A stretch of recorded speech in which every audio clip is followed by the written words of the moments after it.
our audience, are meeting professionals, but also business owners, Kyle. And what I know that from the dozens of keynotes that you give every year, and it's incredible to think sometimes you've gotten close to 100 keynotes a year, is how can event professionals use bold ideas to create memorable experiences? Well, I think that event planners are a perfect example of what we're talking about. I think the average person would not say, "Oh, no, oh, an event planner is a creative profession," but it absolutely is, because you have to constantly be reinventing. What does this event feel like, and how do we make sure that people who loved this event 5 years ago keep coming back? And also, how do we get new people who maybe have never heard of this event?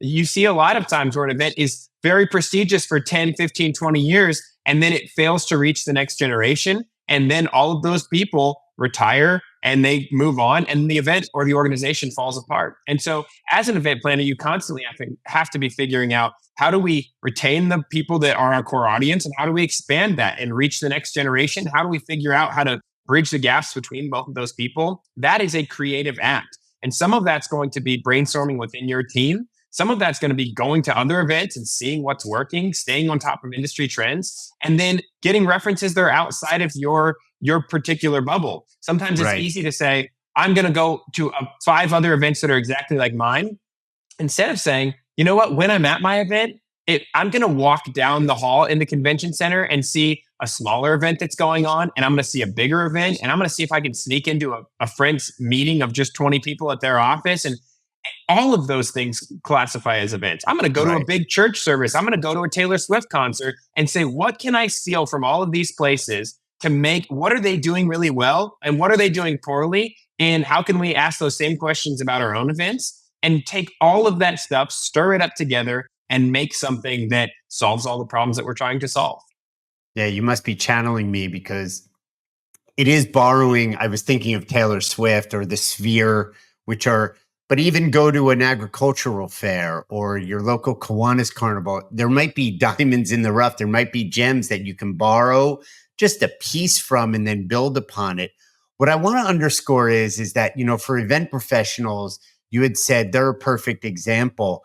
And where you went was capturing or continuing to maintain an audience, that something worked 5 years ago might not work 5 years down the road or even today.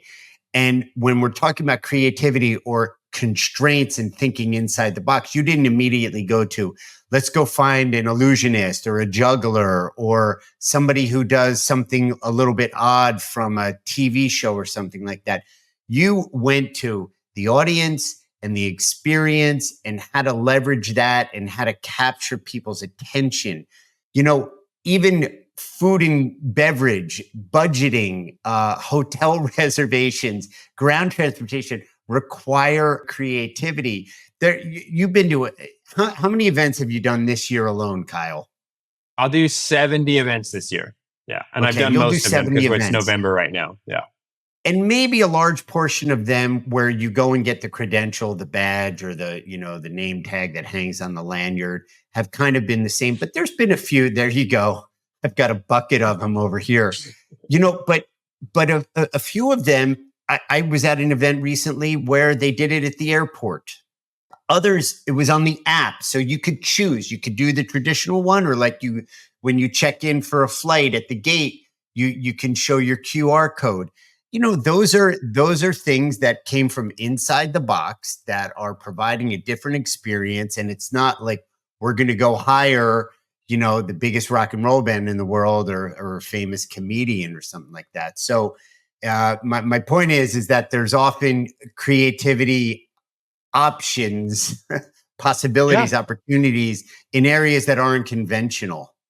Yeah, I think this goes back to what we were talking about earlier, that if you have a budget to throw, $250,000 at hiring a politician or a celebrity speaker or something like that, oftentimes that's just the move that gets done. And I know that as a keynote curator, you've probably seen this plenty of times where you go, yeah, I could get that guy for it. I don't think it's gonna be a home run Yeah. for you. I think that you could do these two or three other things, save 90% of that budget, and still have a better event. And I think that I've definitely been a part of events where I can tell they thought this person was going to save the event, or they thought this person was going to do their whole job for them. And then I've been at other events where they go, we don't have that budget, and they're scrimping and saving, but you can tell they have paid attention to every single part of the customer experience, and they've thought through what is the check-in process like, and how do we make that more convenient, and how can we inject little bits of surprise and delight and joy and fun. How can we ask at every point, do we have to do this thing? Do we need this? Is this necessary to the experience, or is this just a thing that we're doing because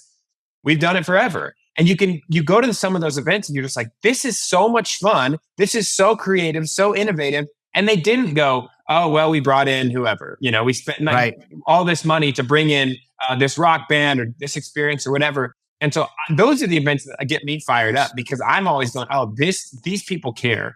And there's Right. no correlation for me. There's no direct correlation between big budget, big event and good event. That's not equal Yeah. sign, right? Right. Sometimes great events have huge budgets. And sometimes you go to an event and you're like, they spent a lot of money and they wasted most of it.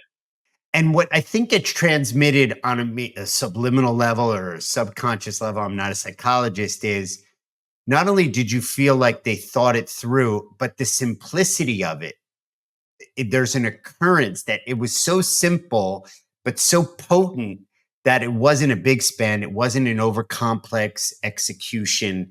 And my gosh, I can't there's a fresh energy to it. Yeah.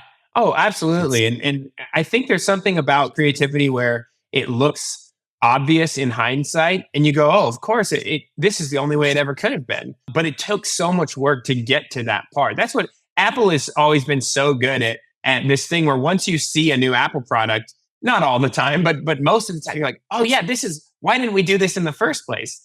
But it took Right. so much time and attention to detail to ask at every step of Yeah. the way, do we need this? How can we make it better? What is frustrating about this? Where are the friction points? How do we remove those things? And I think that we don't always realize that we can take those same tools and apply them to anything. We can apply them to the check-in process. We can apply them to registration. We can apply them to, whatever it is, booking speakers, booking entertainment, the agenda layout, all of those different things to go, what do people hate about this? Or what is friction here? What are people frustrated by? How do we remove that? What delights people, and how can we put more of that into the program? Not as just an afterthought to, like you said, oh, let's bring in a juggler. Okay, fine, great, do that if that is what is genuinely delighting your people. But if that's just, well, we got to make them happy, so we'll throw this entertaining thing at the end. What if we asked, how do we make sure that every step of the way they're delighted? That every 15, 20 minutes or every hour or a couple times a day, we're injecting little bits of surprise and delight and joy into that experience and these aha moments, and not just tacking that on at the end. How do we infuse that in? Those are questions that we can all ask about, whether we're event planners, running a company, whatever you're doing. Asking those questions is how the creative process moves forward.